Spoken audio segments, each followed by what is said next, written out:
Suppose you're asked to verify the identity quantity cosine theta plus sine theta squared minus 1 equals 2 sine theta cosine theta.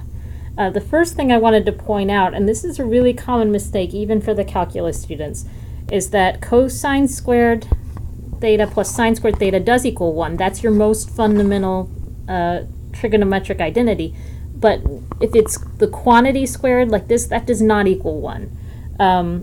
It's a common misconception that a plus b quantity squared equals a squared plus b squared, but that's definitely not true.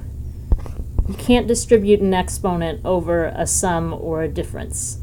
Note that a plus b quantity squared, so that would be, a plus b times a plus b, and if you actually multiplied that out, you'd have a squared plus ab when you multiply the outside and the inside, so you'd end up with plus 2ab plus b squared. So you're ignoring this whole term if you treat these guys like they're equal. That's definitely not true.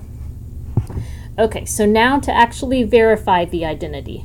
When you verify an identity, what you're trying to do is draw a roadmap from one side of the equation to the other. You want to prove that these are equal by showing every step along the way. So draw a map from this expression to this expression.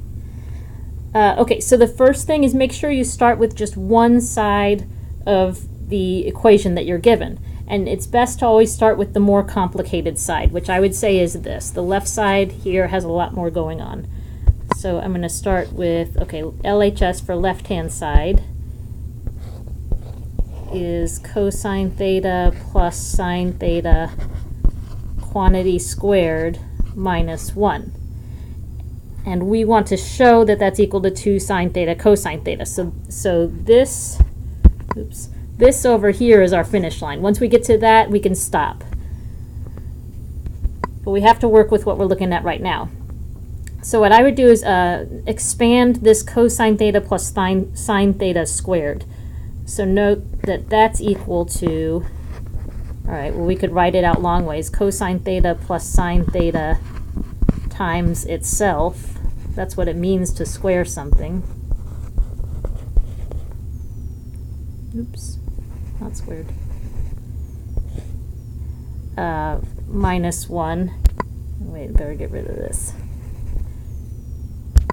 Okay, and then multiply out what we have here, or a lot of students use what's called the FOIL method, whatever you use to make sure you multiply each part of the first parentheses here times each part of the second parentheses. So if I use the FOIL method, then first, so cosine times cosine will give me cosine squared theta.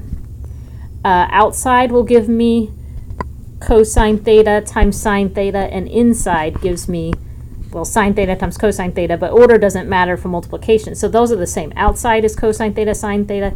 Inside is cosine theta, sine theta. So we end up with 2 of those.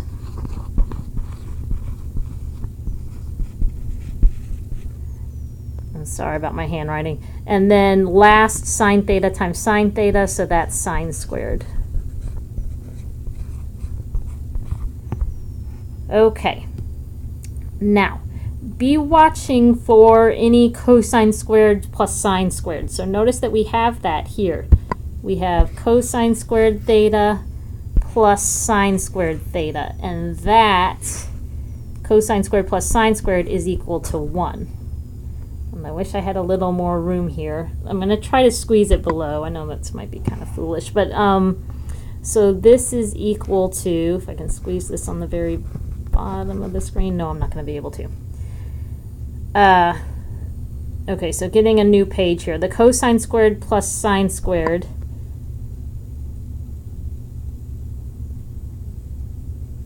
will, okay, here we go. Guess I'll write it out. So I'm going to write in red what I boxed in red on the previous page. Cosine squared plus sine squared, and then we had that plus 2 cosine theta sine theta from the outside inside part when we FOILed, and then there was a minus 1. Okay, and then cosine squared plus sine squared, that's equal to 1. plus 2 cosine theta sine theta minus 1. Okay, well then we've got 1 minus 1, so that's 0. And so this is equal to 2 cosine theta sine theta, which is the right-hand side.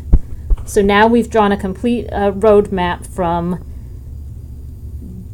one side of the equation that we were given to the other.